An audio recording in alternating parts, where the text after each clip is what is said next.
Hello everyone guys! Gagawa tayo ngayon ng kakanin. Ang gagawin ko guys is malagkit.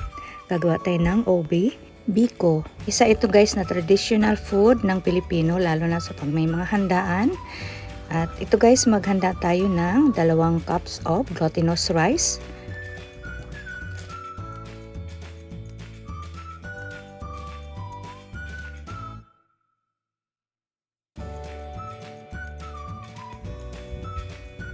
Hugasan lang natin guys na mga 3 beses o mahigit pa.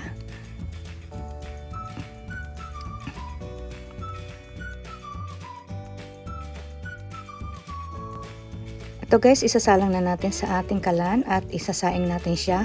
Parang nagsasaing lang tayo guys ng kanin, na natural na kanin. Habang naantay natin guys maluto ang ating malagkit na bigas, mag-prepare naman tayo guys ng ating pan. Maglagay tayo ng 1 can of coconut milk. Hindi pa to guys nakasalang sa ating kalan. Ngayon, lagyan naman natin ng 1/4 cup of brown sugar. Dahil ube guys ang ating gagawing malagkit na biko, maglagay naman tayo guys ng food coloring. Magpatak lang ng tayo ng kaunti.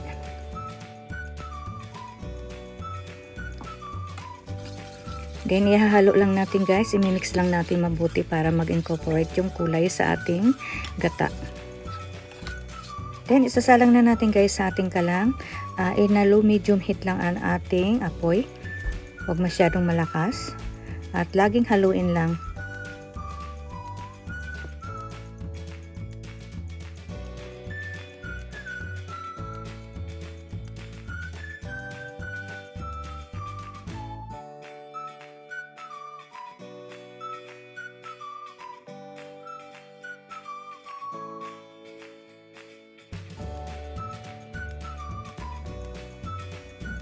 Dahil kumukulo na guys ang ating gata, i-prepare naman natin guys yung ating malagkit para ihalo na natin.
Okay na to guys. Pag hindi na dumikit sa ating kawali, ay ibig sabihin guys, luto na to. Pwede na. Then, i-prepare naman natin guys yung ating baking pan na paglalagyan. Ililipat na natin.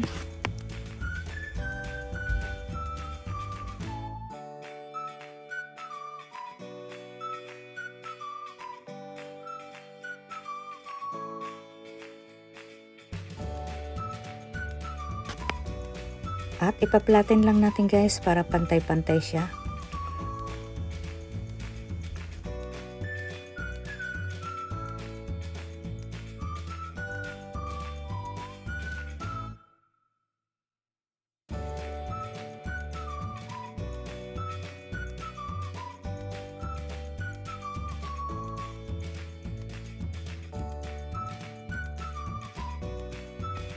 Ngayon guys, maghanda naman tayo ng ating pang toppings. Nag-prepare lang ako guys ng 2 eggs. Hindi pala kasama guys yung white, yung egg yolk lang. Hindi pa ito guys nakasalang sa ating kalan para hindi agad maluto yung eggs. Ngayon, lagyan natin ng 1/2 cup of condensed milk. Then, ihahalo natin habang hindi pa nakasalang.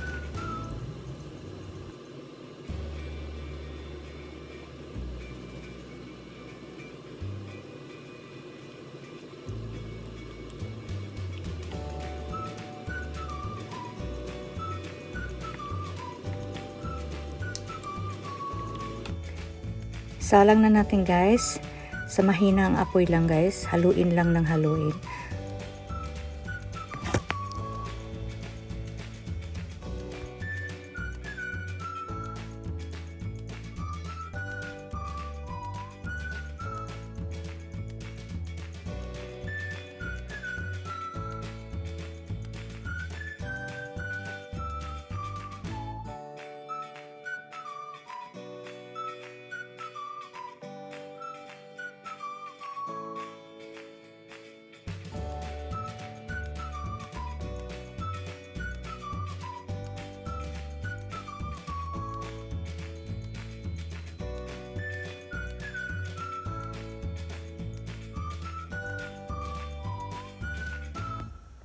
Okay na to guys.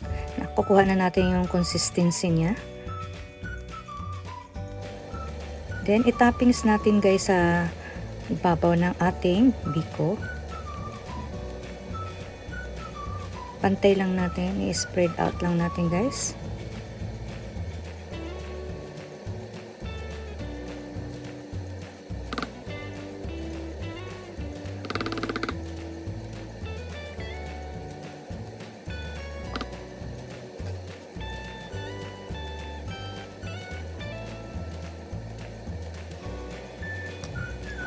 Then, ibaboil lang natin guys sa ating oven na mga 10 minutes.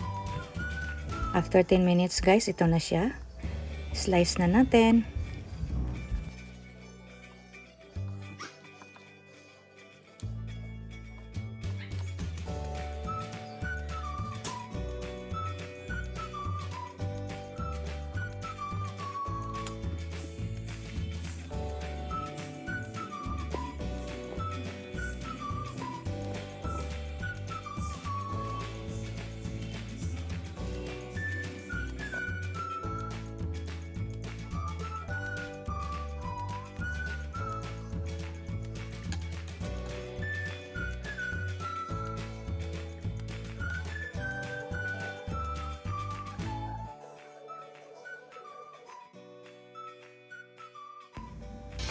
Tara guys, tikman na natin.